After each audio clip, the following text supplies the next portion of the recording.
Welcome to a new episode of Outside the Panels with your host, Johnny the Machine Hughes.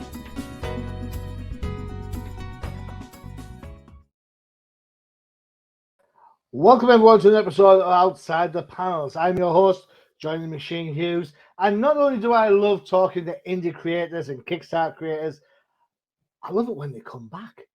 So, pull a chair up for a returning guest. It is the Mr. Fantastic of Foxy Comics. It's Isaac Fox. Isaac, how's it going? Hello, how you doing there, Johnny? I'm very well, thank you. Long time no see. What have you been up to? Keeping busy, I hope, with all your Kickstarters. We've been extremely busy. Our company now has about 7 projects in active production. Recently, this year, I stepped away. I was working 2 full-time jobs, especially with this job and my other one, and it caused some health issues. And my doctor said, "Hey, man, you got to pick one, or you're going to die." So I did pick one, and I went with Ash Ticket Comics. So we do that now. We've got a new book out now, Commission number 5, first ever fully colored issue in the series. It is by far the prettiest book we have done to date, and also the most grandiose campaign we've ever done. Well, you say prettiest book. I mean, that's hard to come by because I mean, you guys have a special niche in the old marketplace there, correct? A little bit. So it was kind of a happenstance that I grew up watching Batman animated series, reading some American comics, but Toonami, when that came to America and brought anime over here in full force, that's what really resonated with me and a lot of people in my generation. So I got really into things like Trigun or Outlaw Star, Cowboy Bebop, Gundam Wing, things like that. It's like, well, I love these kind of stories. I want to do stuff kind of like this. Because up until that point, and one reason you started seeing this Batman animated series was cartoons were always that kind of villain of the week format. There wasn't really any meat to the story. It just kind of, made to sell toys. Which is not saying that anime and stuff don't sell toys, but they have a little more complex storylines with character development and growth, and characters might die or bad things might happen. And that was always a little more shocking and more interesting to me as a kid. It's like, well, I want to do that one day. So what we do make comics, but we make comics that are very much inspired by anime and manga, so that the art style is more Eastern than Western, and we involve more tropes that you see more in Eastern and Western, like girls like right here with ears and animal tails. For some reason, all societies have agreed that looks good. America has Catwoman, Japan has Catgirls. We've all agreed this looks good for some reason. I don't know why. Apart from Schoolgirl, don't tell Marvel. Well, and the weird thing that's happened, I don't think I'm happy about it though, is that manga is now outselling American comics here on the home front for the first time ever. And we have people in our we have a Discord fan server that this lady actually maintains for us, that we have readers in there saying, we don't read comics, we read manga, but we buy your work. Like, oh, that's an interesting market. So we have kind of, like you just said, we have kind of fallen into that niche market. We're like, okay, these people who prefer manga, who are kind of tired of the rinse and repeat strategies of DC and Marvel, and are looking for still that reading fix to get that kind of story, but something new with a little more anime style. So we kind of got lucky that we just so happened to be here at that time doing what I wanted to do that fell into that niche. And I'm, again, very thankful. It's gone very well for us, and we hope to keep doing it. And it's a really vital point to make as well, isn't it? I mean, the style of the art and the books that you put out are manga inspired. So it follows that model rather than the traditional kind of, I suppose, Western philosophy book. Yes, sir. And that includes all the art elements in there as well. So I want to really sort of like make sure that people understand that it's not just curvy girls for curvy girls' sake. This is entire subset of manga. It's part of manga. It's the traditional manga. I watch manga at home sometimes, and my wife will say to me, "Why does every manga you watch have a schoolgirl in thigh-high stockings?" And I'm like, "There's a reason. I don't know. That's how they do it in Japan. I don't know. There's reasons they do these things. So there's a lot of some cultural clash in there for sure. And there's always the joke of anime of like, if I'm sitting here watching anime and I'm watching by myself, I'm seeing like Goku powering up and guys punching each other. But the second somebody walks in, it goes to a panty shot of some female character. Like, oh, this is not what the show's about, I promise. But I can't prove that now. Yeah, you know what? Back in the day, you talk about Batman the Animated Series being your show of your youth. For me, it was Battle of the Planets and G-Force. And so that's the kind of westernized version of that. And of course, your first girlfriend at that age, when I was all about 9, is Princess, and she's forever doing somersaults with her long legs and underwear shots I and can all that recall sort that of when I stuff. was a kid. That's what it was. People were And doing. and, Like, and okay. that's and nobody better than I did in the 70s. They were like, oh yeah, it's just a cartoon. So Been an interesting cultural shift a little bit where if you I don't know if it's this way in the UK or not. I know in the US, if you walk into any mainstream bookstore like Books A Million, Barnes and Noble, any of these, the big chain, not a mom and pop, but a big chain, yeah. you will see that the comic section is about maybe 4 feet to 8 feet wide, maybe. Yeah. And then the manga section is like 2 or 3 entire aisles. Yeah. And anyone who's ever worked in retail, and if you have, I'm terribly sorry. As a former retail manager, I'm sorry you never had to do it. That job is terrible, and my heart goes out to you. If you're in retail, you should be allowed to slap at least one customer a year. Just one. Just you get one a year. You only stock, you put on the shelf what sells. And that should tell you everything you need to know about which one's selling the most right there. Mm. And I kind of hate it. So I don't want to see Batman and Spider-Man not do as well as Goku. But at the same time, I can't control it, but I can work with it. So that's what I'll have to do. Before we look at the Kickstarter, it's an interesting point you've brought up. I think part of this is a reading populace that has become, as you said earlier, jaded by the rinse repeat methodology of the big two. And when you think about it, there's not a lot of kids moving into reading comic books now. It's all reading in general is taking a massive decline, it's all which is terrible. You know, check out my Xbox. A lot of that has humans, we always chase where the new entertainment is, right? We've always done it. Why would you go and watch it? Why would you go and buy an Avengers comic when you can go to the movies and watch an Avengers movie for 3 hours? Not only that, then download it on Disney Plus or whatever. You know, it's kind of, we've kind of reached the saturation point, I feel. So I think those older readers are now moving towards something else. And so there's 2 interesting things on that. The first being that when I was in college and I took advertising stuff, they told you had about 3 seconds to grab a reader's attention. Mm-hmm. I'm going to go ahead and say today that's probably 1.5 seconds. If you even have that much time to grab someone's attention now, attention has gotten way worse because information media comes so fast now. Mm. The second thing that's happened is we kind of had this interesting divide. I'm relatively younger, so I'm sure it's happened every generation. I'm just now getting to experience it because it's my time. Where the younger generation here and the older generation here. Well, the older generation has all the money.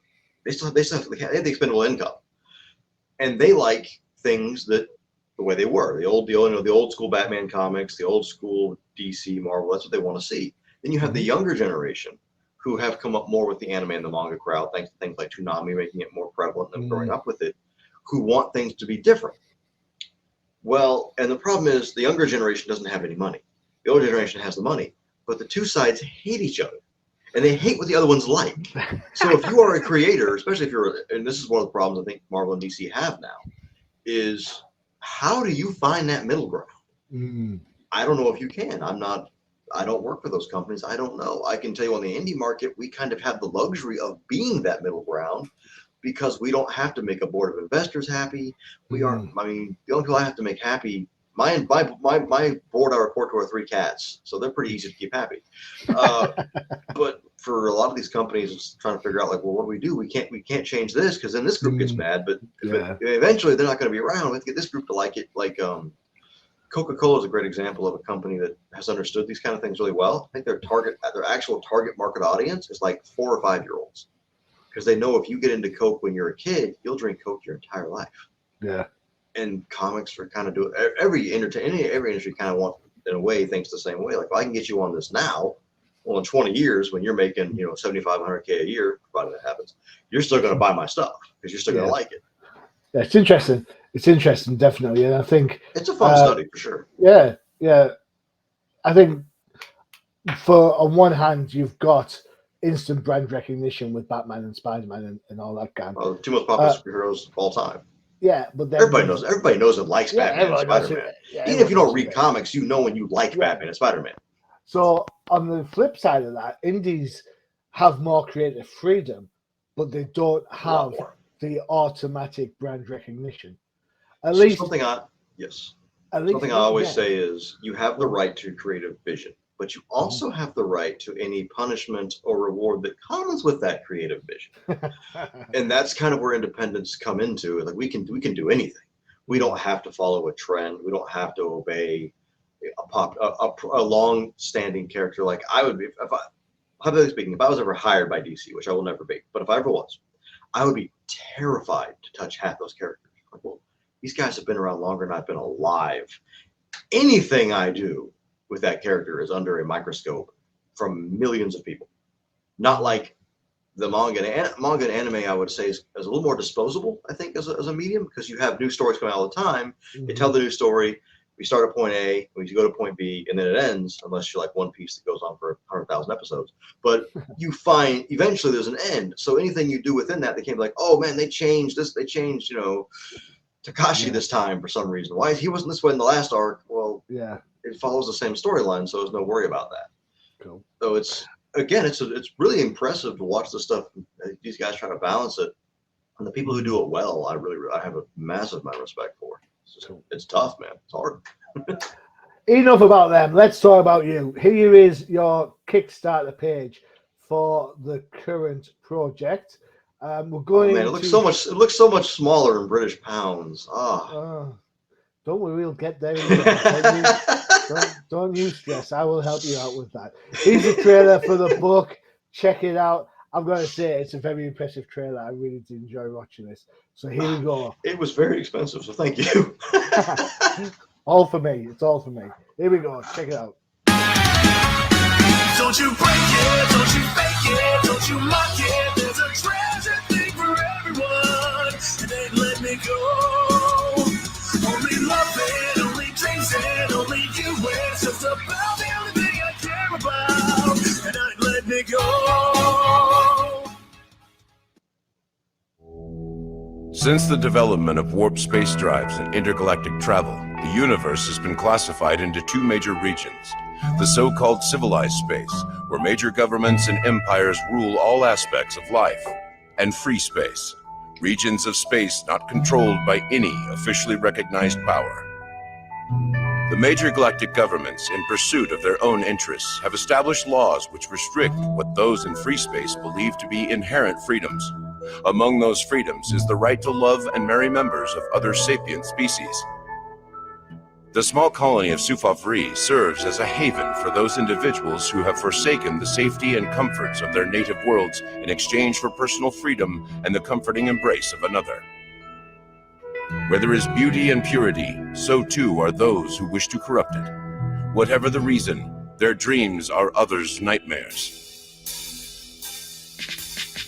Shay of the Purgatory, what are your dreams? What is it you are trying to accomplish? It is important to remember, while we chase our dreams, we are also being chased by our nightmares. Believe in yourself. Don't fear failure. Shay of the Purgatory, do you remember why you are here? Do you recall your purpose? Let perish all who seek the gates.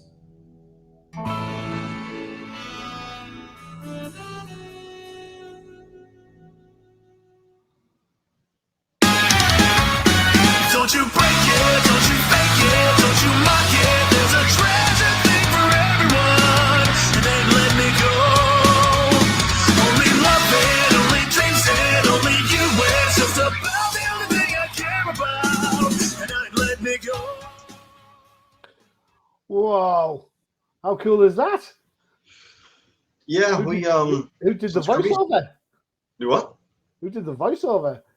The voiceover was done by Eric Braw. He is a professional voice actor who is three of the main characters of League of Legends. He is in World of Warcraft, Heroes of the Storm, Raid Shadow Legends, Raid Shadow Legends, I'm sorry.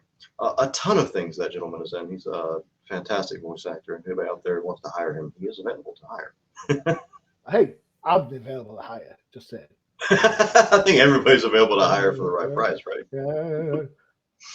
In the depths of space. See, I'm there.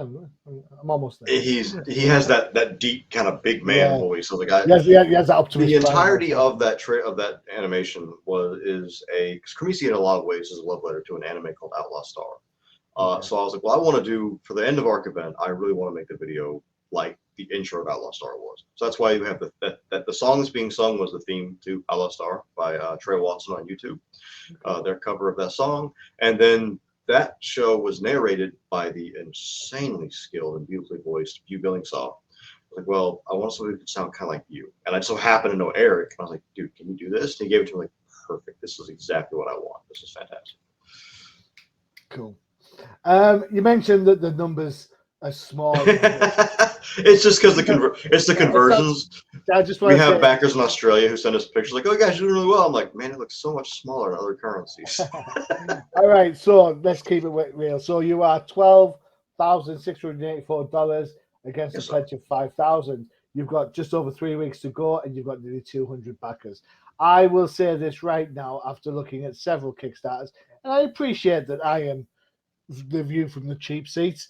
That looks like pretty damn good going to me. Yeah, it's definitely it's impossible. The problem is it's impossible to gauge Kickstarter unless you're one of a handful of people. You are going to have wildly different results every time. And what I mean is the end result often is within the same spectrum. Like we've had a lot of campaigns now that end between 20 and 30,000, which I'm incredibly grateful for. And anybody who does that, who backs us or anybody, thank you so much. You are literally keeping us alive and putting food in our plates. Thank you. But the path to getting there does this, and you don't. Where you think it goes north, it goes southwest, east, left, down, and makes up new directions in the process. So it's impossible to really look at a campaign and say, is this going well or not? Because it's almost like a basketball game where the true game isn't played until the final 2 minutes of the fourth quarter. Yeah. Kickstarter is the only time you're really playing the game. It's probably like in your first 2 days and then your last 2 days. Everything else is kind of like, look, this is just fluff until then. Yeah. And you're just trying to keep keep your audience awake until that point, until we bring in our starters and start really throwing the slam dunks. I feel like that's baseball. I watch a baseball game. It doesn't get going to the 7th inning and the picture comes out. I'm like, just don't put the picture in at the start. Let's start the 7th and just go from there. You know, I don't care what happens in 4 through 6. Just start at the 7th and go. It's exactly the way it works. Like it's hard to tell. It's impossible to gauge. Is this a success or not? We met the goal, but is that enough? We don't know. And that's again, unless you're a handful of people who can pull in 6 figures consistently, it's hard to tell that, and it's very hard. And you will sit here and tear your hair out and stress and have heart attacks up until that last day. And you go, "Oh, what was I ever worried about?" Well, yeah, you don't know. It's the uncertainty. And uncertainty is always terrifying. That's why people people will choose unpleasant familiarity over potentially pleasant new things in every aspect of society, because familiar, even if it's not pleasant, is comfortable to us. So that's Kickstarter works with that, which is not their fault. That's just kind of how the platform works. And as far as Kickstarter themselves goes, they've been pretty good to work with, in all honesty. Yeah. Work with way worse groups than them. So let's talk about the story. So the idea here is you've got two areas of space, free space, and the government controlled space. Kind of building a bit off of the old American West, where we had, I don't want to use any particular term like civilized. We had terms. We had the colonized United States, and then we had the Wild West, where things were like nobody's here, and it's very dangerous, and it's just kind of whatever goes. Space and the universe of Cremisi space is kind of divided into 2 sections where we have, they called it civilized space because spacism is definitely a thing in this universe. Like, okay, this is where we have law and major governments control things and everybody obeys these laws. But then you have free space where you can go to free space if you want. You lose the protection of those governments in those areas, but you're free to do almost anything you want to do. In the case of Cremisi 5, our cast head to a colony called Safavri, which is what's called a love colony. Brings back to the hippie days a little bit. Back in the 70s, before my time, just so we're clear. But not mine, unfortunately. But so, thinking of it in the lines of, if you run an intergalactic empire, you want your population to continue to grow. You want more taxpayers. You want more people to enlist. You want more of your own population. Well, if your people are marrying other alien species, they aren't having children because they can't reproduce together. And so you don't want that. So some governments have outlawed that. So Safari is a place where people who want to live that life and marry other sapient species have gone to do that. In theory, what it truly is a virtual paradise of delicious food, free alcohol, and pretty much free love and public sex are things that happen at this place.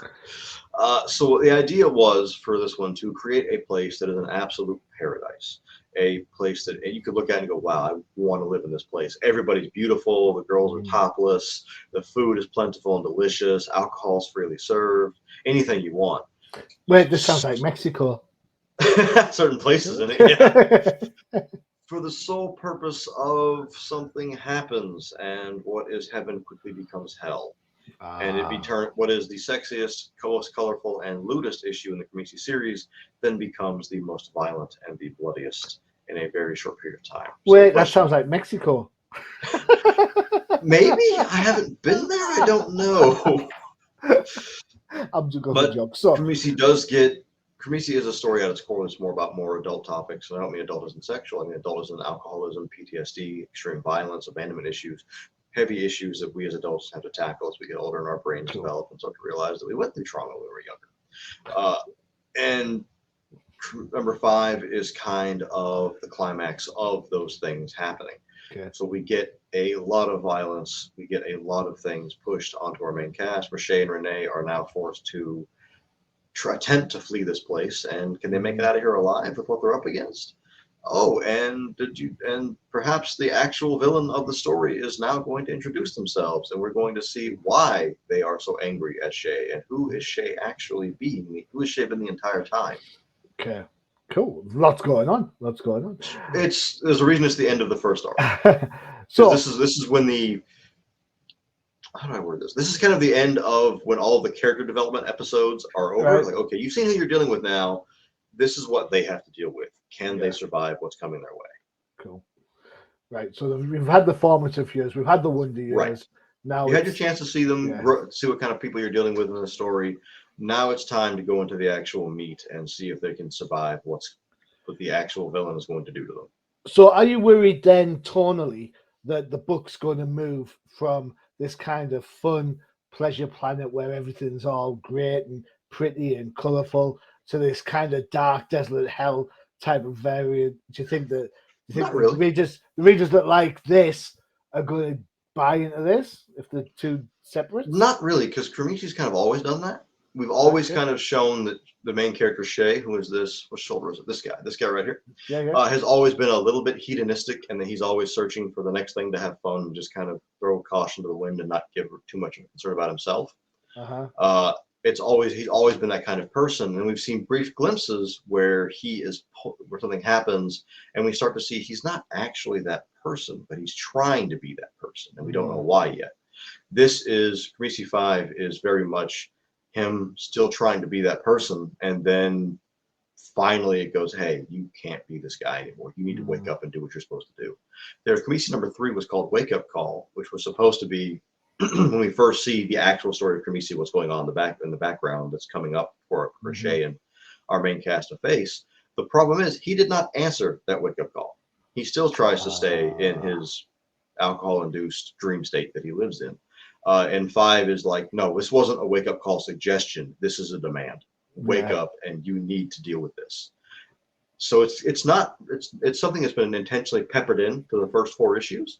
And instead of now just giving you a sample of that spice, now you're eating the full course meal. Cool.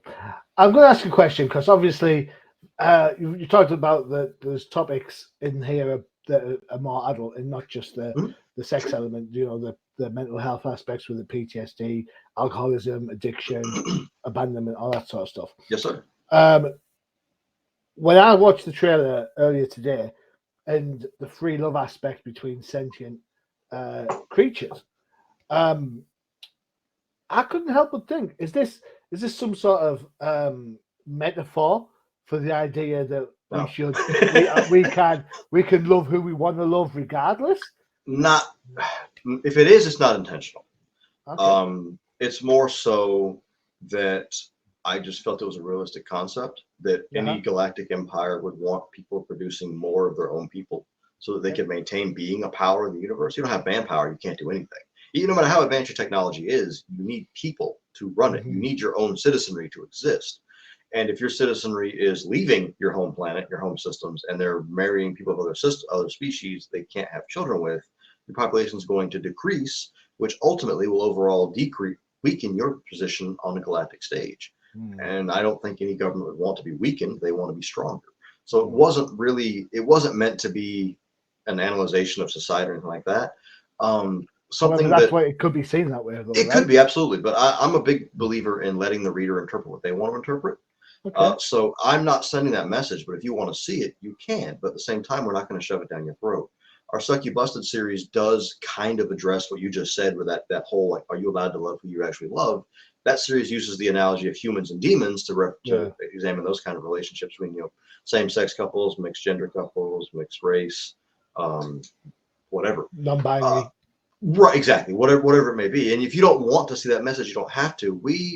I think entertainment has forgotten something. Okay. And that is that entertainment is just supposed to be entertaining. We don't have to sit here and plant a flag and demand everybody see our message, which you can. I'm not saying you can't. If that's your vision, that's your vision. You have the right to it. In our work, anything Astral Ticket does, we're just trying to tell you guys a fun story and entertain you. We're trying to help you get through your day, maybe some escapism. Maybe you can resonate with some of the characters and what they're going through and help you do with things you're going through. And if I can do that, that's great. But I'm not trying to shove a message down anybody's throat. The idea, for the reason that the way this universe worked the way it did in terms of issue 5, was it just felt realistic to me. And this seems like a logical reason that this would happen. Yeah. It makes sense to me to say, oh, okay, well, if you're looking at, like, let's say Star Trek, because everybody knows Star Trek, if you're human, you can't marry a Klingon. We won't let you do that. That's not that crazy of a stretch to think of, because as a human, we want more humans. So that doesn't follow that goal. But you can leave our planets and go off and do that if you want, but we just won't protect you. Yeah. I felt like that wasn't a stretch, and it allowed us to have some really fun visuals, and I do mean very fun visuals. And it also gave a setting for a place where it's like, hey, as someone who likes a lot of variety, if you want girls who look like this, hey, those are there, man. You can get them. But at the same time, we can then take what is a paradise of fun and freedom and make it into a hell on earth, or in this case, hell in space. But you get the idea. Good idea. Let's have another look at the Kickstarter then. Let's check out some stages, pledges, and the like. Right. So there you go. First, your basic one. You can Yes, we always do a digital basic. This will be the last time it's priced at just $5. I hate to say this, but everybody's seen it. Artist prices have been going up, so we have no choice but to. Yeah, so we have no choice but to go up a little bit with that. So this will be the last time you'll be able to get any digital basic book from us for just $5. I will not change pre-existing prices. So I will point out, we are not here to break anybody's wallet. My philosophy is I do not want to make you, the reader, have to choose between getting a cool thing and having a good dinner that night. I don't want you to have to make that decision. I want you to be able to have your cake and eat it too. So anytime we do Kickstarters, I price things as low as I can for what we're doing. And I will continue to do that. There will be some adjustments going forward, but I'm sure anybody who's familiar with Kickstarter is probably seeing that from everybody right now. So excellent. And it's really important to have a digital version of your book, because international readers don't necessarily want to have to. They'll drop the $5 or they'll drop the $6 or whatever it is for the issue, but they don't particularly want to spend $5 on a book and then another $25 on shipping. So this is absolutely true. There are some covers we can't offer in digital. We have contracts and agreements we have to make. That's fine. I'm totally okay with that. Yeah, it's just part of the thing, how things work. It's like, okay, well, this person doesn't want to be sold digitally. Okay, that's fine. Because some of the artists that we work with, I can't say who, they have their own Patreons, they have their own businesses they do. So they want the rights exclusivity to the digital version of that. And we give them that, because we are, as a company, we believe that taking care of our artists and our backers are our two primary concerns. So we always make sure they're happy first before we look at ourselves. Or in this case, myself, because everybody on the team is an artist but me. So I make sure that they have what they want, they're taken care of, and then we go forward. And that's for our backers and our artists. We make sure they're always happy and taken care of. And whatever they ask for, we'll give it to them. Cool. Sounds like fun. Within reason. $10 gets you the physical copy. Yes. The air cover includes. That is also the final cover you'll ever see from Sayako Rush. She was the #1 manga artist in Poland. She has since retired from comics. She still does art, and she's still amazing at it. But she has retired from doing comic books. So this will be the last cover we have available from her. Okay. It seems to me the racier the picture gets, the more the price goes up. You've got Mitzi Blinger. Well, if you want to play, you have to pay. I have heard this. I'm not going to tell you where I've heard it, but I have heard this. Again, $15 on that one. And so on and so I did forth. not know Kickstarter put the little about 12 quid down there. I didn't know it did that. Oh, it's because I'm on a British site, isn't it? It's because I'm. I just because I'm always looking at it, obviously in USD and US stuff. I'm like, oh, I didn't know it. So like, oh, this is about the equivalency in this nation's country. That's nice that they do that. That's a good feature. It's nice, isn't it? So you can kind of judge for yourself on that one. Yeah, because most of our artists are either European or Asian. Yeah. So when they say, hey, it's about this, like one of my colorists is in Portugal, and he'll quote me on a price. I go, oh, that's pretty easy. I go, oh, he means euros. The price is different than I think it is. Right. Yeah. The version's different. Okay, I got to look at it again. Okay. It's interesting when you see the kind of pictures and then the art, and you see how many backers each one's got. You kind of think to yourself, oh, really? It's good for research data. I don't know if I like that Kickstarter makes it public or not. But I think, Kickstarter probably works on a similar mentality to any social media platform, which it's not necessarily social media, social network, but it's a system this is going to sound terrible. YouTube, Facebook, Instagram, Twitter, X, whatever the hell it's called now, Kickstarter, all of it kind of operates on a similar mentality, and that is we want you to feel bad. And I think, you feel bad if you don't like it. No, they want you to feel bad as the creator, because if you feel bad, then you're going to keep pumping out more stuff, trying to do better and feel better, and it keeps feeding them. And that's how it works. That's why Kickstarter not as bad about as others, but like YouTube especially does it, where they feed you numbers. Oh, this didn't do this good this time. You were down by 6%. That number is useless to you, but it makes you feel bad, and it makes you want to do more, and that's what it's designed to do. Kickstarter's not that bad about that. They do a little bit of it, but not as egregiously as Instagram or YouTube do. See, I think you look at it slightly. I grabbed the glass half empty on that one, Isaac. I think for me, maybe if I saw someone who'd if 10 people had backed this particular version of the book versus somebody the other version only getting like 2 backers, I'm thinking this one must be really good. See, I'm weird in that, like, I always want things that nobody else wants. So if I see, like, oh, this is popular, what? Okay, that's popular. I won't be like everybody else. What else do they have? Well, see, I don't want to be like, it's a weird personality tick. I'm like, okay, if this is popular, I don't like it. See, I'm like that to a certain point. If someone keeps coming up to me and saying, oh, have you heard such and such an album or seen such and such a movie? Oh, it's great. You need to watch that. I'm like switched off. And then about 6 months to a year later, I might get round to watching it, and I'll watch the movie. I'll think, oh yeah, that was pretty all right, that actually. But I'm not going to get swayed by people telling. Yeah, I don't know what that. I'm sure there's a term for that. Yeah. Where it's like you reject what's you're told is good. Stubbornness. Probably a bit of that. It's ironic that we're both on the podcast promoting comic books and we don't listen to ourselves. Well, stubbornness can be a good thing because it also means you're going to stick with it and you're going to keep doing your best at it. Cool. I will say on this campaign, we did bring out some add-ons that were much requested by backers historically. We had a lot of requests for things like a full trade cover book. We always do the mini cover books, which of course I don't have one on me because I'm dumb. But they're usually about 2.5 by 4-inch books that just show the virgin versions of the covers. Virgin means that there's no trade dressing, which again, that's more jargon. That means there's no titles or logos on it. It's just you're seeing the raw artwork. Yeah. So like for over here, like the Cremisi would be gone, our company logo would be gone, all that would disappear. So we have a trade book now that was, again, we getting requests for a while. Like, what we're going to do, we're going to do an issue 5 where we have all the Cremisi covers that feature Cremisi characters are in that trade book. So everything we've ever done for covers is there in Virgin, minus the A covers. They will still be trade dressed, but everything else, like artwork from Lyrics, Lena Dye, Mitsu Blinger, all that is now, you can get that in fully Virgin. Right. You look after everybody, don't you? Yes, and and it's not even that expensive because I own several of these kind of books from other creators or big name artists like Artgerm, and those books are kind of pricey. They tend to be a little expensive. Well, I was at a comic mart. We have comic cons over here, but it's like comic mart's like, think of it kind of like it's just like a garage sale, but just about comic books, nothing else. That sounds awesome. Right.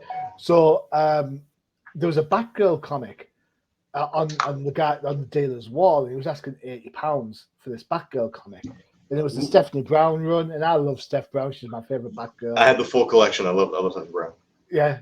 And so I said, the full collection comes with the art drum cover on it and all that. Yeah. So at which point I said, "Why is this book?" Because I mean, I've got this book, and I mean, it's a good book. I enjoyed it, but nothing major happens. I think it's something like number 11 or something like that. And I'm like, "So what's the deal with this book? Why is this book £80?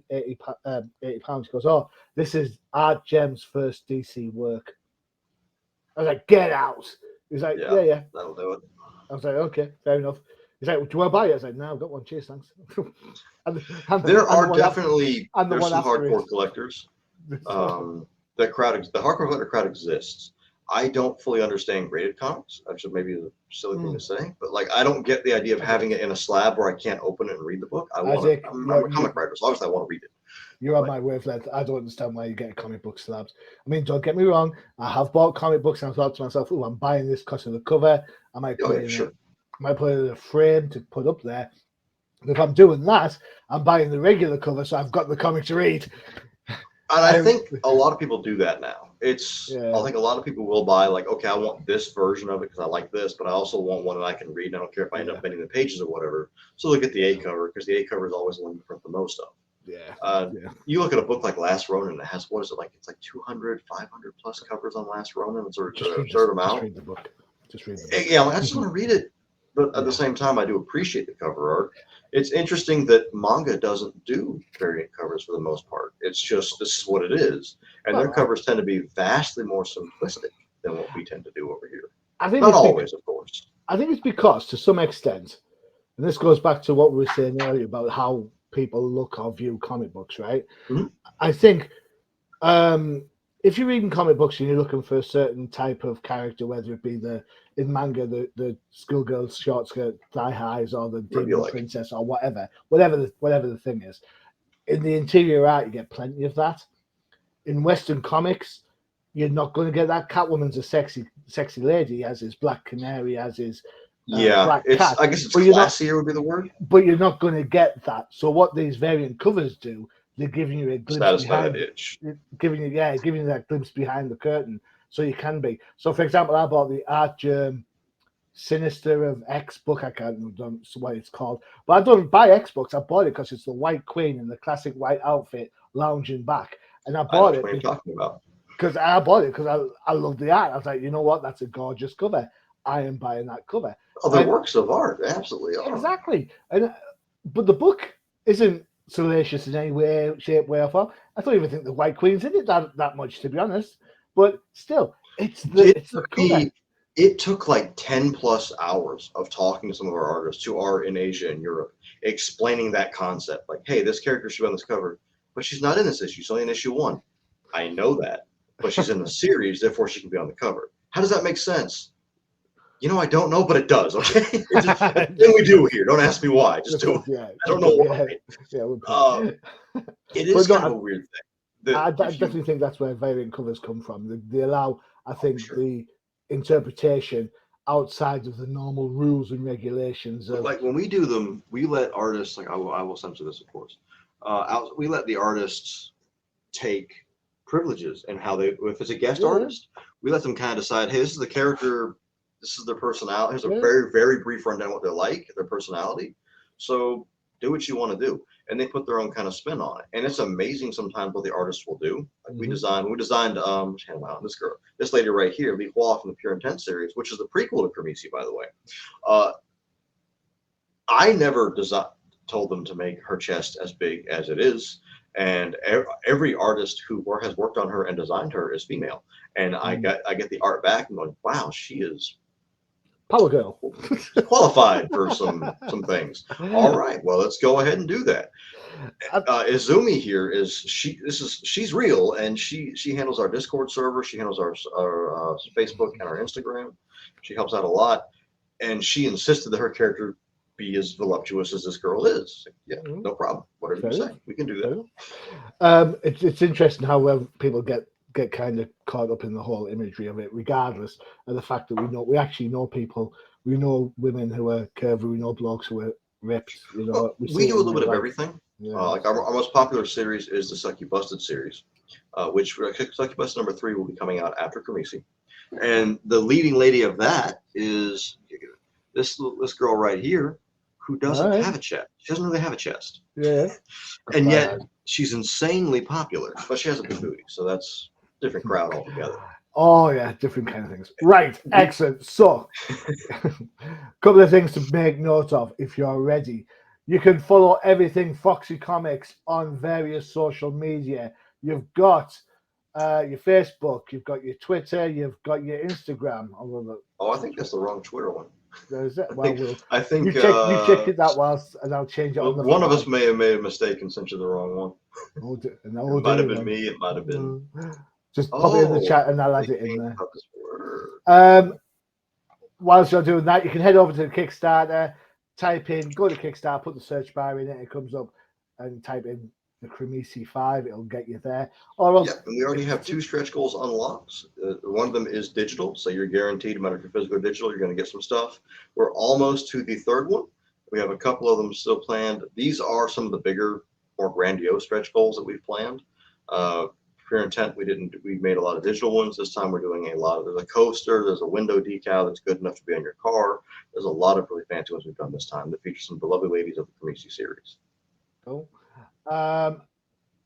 Check out the website, foxycomics.com. Please You do. can buy comics direct from there. There's the Twitter address. Yeah, that may have been my mistake. I don't know who did that, but I it's don't know okay. what happened there. And yes, I still call it Twitter. None of this X stuff for me. I'm old school. I am one of those old school people. I am. We do have, I will say, on the current Kamisi run, because it is the end of the arc, we brought in some new covers for previous issues of Kamisi that may have needed a little more love in that department. Kamisi number 3 gets 3 new covers. One of them is a Street Fighter cosplay, and then one of them has our company mascot in a Dead Space cosplay. It comes in a naughty and nice variant. The new Street Fighter covers we have are all naughties, and they feature our ladies in some very lovely Street Fighter cosplays, celebrating the return of Street Fighter 6, as most of our staff are big fans of fighting games. So, and Udon Entertainment is probably my favorite, like, comic publisher to read. I was like, oh, well, we love Street Fighter characters. Let's put them in a little bit of a cosplay, just enough where we can get away with it. Cool. Excellent. There you go. What more could you want? It's all there. Isaac, thank you so much for spending the time. I know we talked beforehand. I know how Kickstarters can be a bit stressful, so I appreciate taking time out. It is a stressful thing, but it's to describe it's like a beautiful kind of stress. It's one of those, like, I'm stressed, but I'm happy with it. I don't know if that makes sense, but it's the best way I can think of it to word it. So funny. Excellent. Okay, there you go, Isaac. You're doing fantastic. You know, Thank you. You're absolutely. I love how you've kept your message on point. I love how you go with the style that you want to go with. You know, We're not here to preach to anybody. We're not here to make you rethink your life. We're not trying to do that. I just want to give you guys I'm never going to win an Eisner. I'm never going to win anything, probably. But the only thing I want to win is making your day a little bit better. Our company's philosophy is, if we can help anybody get through their day, whether it be through escapism, maybe you can resonate with some of the issues the characters are going through, and it can help you figure out how to deal with them yourself, that's fantastic. And that's what we want to do. If we can help it, if what I do can help one person, then I think I've done my job in life. And that's all I'm trying to do. Sounds like a plan. Perfecto. Isaac, I really do appreciate your time. Really do. Of course. Don't forget to check out the UCPM for all your favorite shows. We've had no adverts today. That's how engaging this show's been. You know what the score is by now. No Prize Podcast for all your Marvel and Disney Plus, TDC. Checking out the Definitive Crusade. K-Pop Cosmos is taking a month off, but it's back with a Halloween special in October. What more do you want? There you go. Isaac, once again, I really do appreciate you. Thank you so much. Thank you very much for having me on, sir. It's always a pleasure. Anybody who gives this little guy a chance to talk, we really appreciate it, because I can't call up any media group and be like, hey, I'm doing a book. You guys want to talk about it? No, they're not going to do that. Call me. That's what you do. I've been your host, Johnny Machine Hughes, and as always, adios. Visit undercovercapes.com for the latest and greatest podcasts via the Undercover Capes Podcast Network. Also visit our parent company website, comiccrusaders.com, all about comic pop culture.